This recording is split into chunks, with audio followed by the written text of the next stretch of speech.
Jeste li mislili da je novembar vrijeme kada nema poslova u vrtu? Onda ste se prevarili. Znam da mnogima iz različitih razloga možda dosadi ili izgube volju, ali ukoliko želite imati vrt koji daje obilje plodova, tada i u ovo vrijeme ima dosta poslova koje možete odraditi. Samo na taj način će tlo biti kvalitetno i biljke zdrave i plodonosne i u narednoj sezoni. Na početku svakog mjeseca vam donesemo savjete koje poslove treba odraditi u narednim danima. To sve ovisi o godišnjem dobu, vremenskim uslovima, pa je važno pratiti izvještaje o vremenu, temperaturama koje predviđaju kako bi znali kada je vrijeme obaviti koje poslove. To su najčešći čimbenici koji određuju obavljanje određenih radnji. Kako bi sve poslove odradili na vrijeme, zapratite naš kanal jer donosimo pravovremene savjete. A sve što vas zanima ili ste u nekoj dilemi, pišite nam u komentarima ispod videa. Povrtlari u mjesecu novembru još uvijek ne miruju, posebno ako su temperature iznad prosječne kao ove godine. Novembar nam daje priliku da u njemu obavimo još neke radove koje nismo uspjeli odraditi u oktobru, kao što je sadnja crvenog ili bijelog luka, priprema zemljišta za zimu, a orezivanje voćaka tek slijedi. Ukoliko ste se ipak odlučili za uzgoj nekih povrtnica koje smo vam u oktobru preporučili, još uvijek nije kasno jer vremenske prilike to dozvoljavaju. U slučaju da ste od onih koji vrt drže pod špagom, idealno je vrijeme za uklanjanje ostataka prošlosezonskog povrća, plijevenje korova i prekopavanje kako bi zemlja preko zime izmrzla. No, vodite li se prirodnim principima, ostatke povrća i korova ostavite na zemlji. Oni će dobro poslužiti sitnim insektima, glistama i mikroorganizmima koji će u njima naći zaklon i hranu i obogatiti vaš vrt organskim tvarima. Također, sjemenke bilja će poslužiti kao hrana pticama koje su vrlo korisne pomoćnice u vrtlarstvu. U proljeće ćete ga maknuti ili će vam poslužiti za malčiranje. Ako ništa drugo, uvijek će naći svoje mjesto u komposteru. Vrlo je važno da obratite pozornost da u vašem vrtu možda nema nekih gnijezda ili tunela koje su napravili glodavci, to jest miševi, voluharice ili krtice. Takvi ostaci biljaka će njih samo još više da privuku, da tu ostanu, te je vrlo važno da u tom slučaju te ostatke uklonite.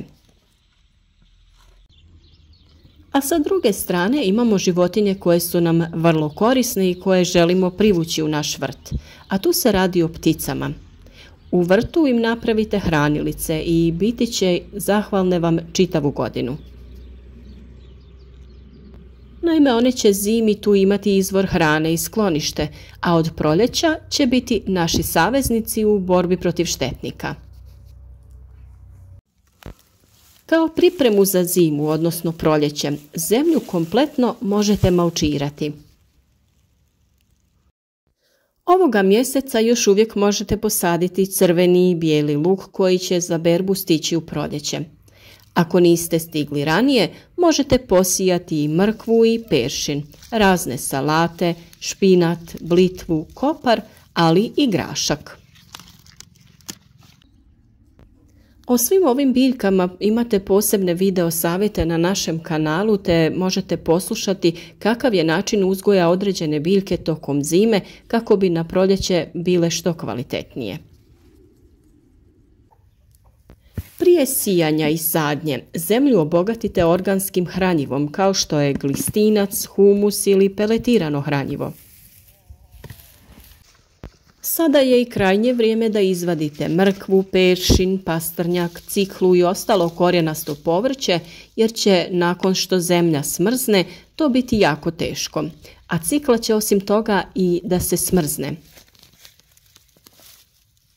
Peršin i pastrnjak su s druge strane slađi nakon prvog mraza, dok crnu rotkvu ne morate vaditi jer njoj minusi ne smetaju.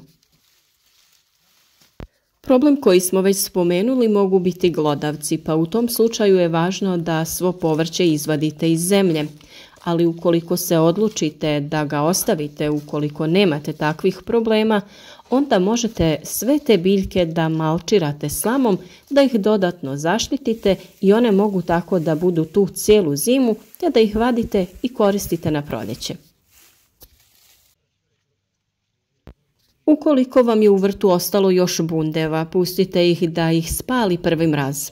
Zeleni paradajz i nedozrele paprike možete iskoristiti još uvijek za kiseljenje. Biljke koje ste ranije posijali i posadili i koje ćete brati zimi kao što su blitva, raštika, poriluk, mrkva, rukola i slični, zagrnite zemljom kako bi im korijen zaštitili od vjetra i mraza, a također dodatno možete dodati malč od slame ili nekog drugog prirodnog materijala. U slučaju da ćete zemlju očistiti od ostataka biljaka i prekopati, prije obrade svakako dodajte stajnjak, on će biti hranjivo za narednu godinu. Ako je vaš vrt okružen stablima, lišće opalo na zemlju neće smetati, dapače. No maknite ga sa zasijanih gredica jer bi, ako se ne razgradi, moglo usporiti rast u rano proljeće. Naravno, kao i sve druge ostatke, i to lišće možete iskoristiti i staviti na kompostiranje, biti će jako korisno. Osim radova na zemlji, ne zaboravite i popratne aktivnosti. Spremite kolce koje ste koristili kao potpornje za paradajz i grah jer će navući vlagu. Iz bašte maknite sve plastične posude, posebno ako su pune vode jer bi mogle popucati zbog smrzavanja.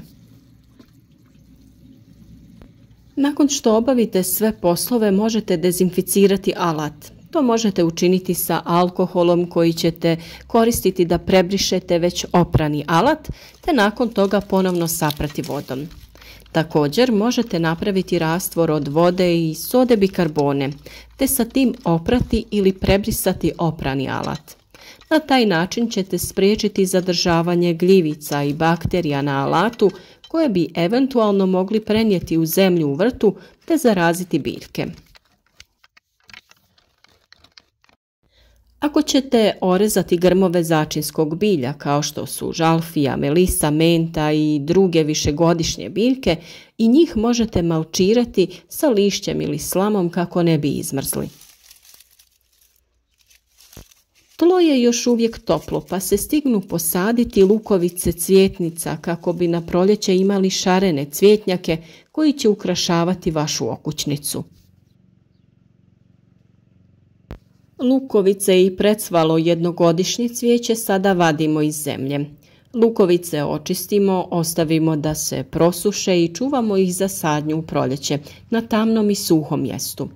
U ovom periodu možemo saditi lukovice zumbula, narcisa, lala i krokusa.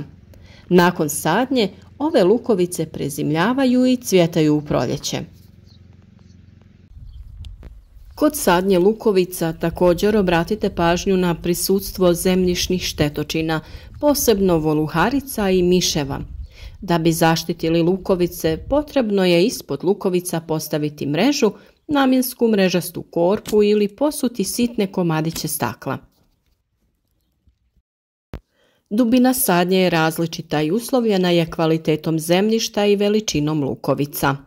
Manje lukovice sadimo na dubinu od 4 do 5 cm, dok velike lukovice sadimo na dubinu od 10 do 20 cm. Inače, uobičajeno je da se lukovice sade na dubinu koja predstavlja 3 puta visinu lukovice. S obzirom da je još uvijek lijepo vrijeme, svakako ga treba iskoristiti za boravak na otvorenom, odraditi neke od poslova. Uređenje vrta, priprema komposta, berba biljaka, to su sve opuštajući poslovi koji nam više gode nego što nas opterećuju. Sa postepenim padom temperature stižu nam i poslovi u voćnjaku, okopavanje te prihrana voćaka, zaštita od štetočina. Uskoro će se moći odraditi i orezivanje, pa ćemo i tome, kao i svim ovim temama, posvetiti posebnu pažnju. Nekih godina iz različitih razloga, kako vremenskih uslova, tako i nepravilnog održavanja, plodonošenje voćaka izostane, a mi smo tu da vam damo smjernice kako to sve najbolje uraditi, kada i kako prihraniti, da bi u narednoj sezoni ubrali zdrave plodove iz vlastitog voćnjaka. Na određene vremenske nepogode možemo utjecati, dok na druge ne možemo, tako da će u pravo vrijeme o svemu tome biti govora. Ukoliko ste početnik, sa nama možete uspješno uzgajati sve što poželite, a ukoliko ste zaljubljenik u biljke, iza vas se uvijek pronađe neki zanimljiv novi savjet. Ukoliko naše videe smatrate korisnima, podržite nas, ostavite like, pišite o vašem načinu uzgoja ili samo pišite od kuda nas pratite. Podijelite video sa prijateljima, zapratite naš kanal jer na taj način širimo ovu našu zajednicu kako bi svi na prirodan način uzgajali voće i povrće za sebe i naše bližnje.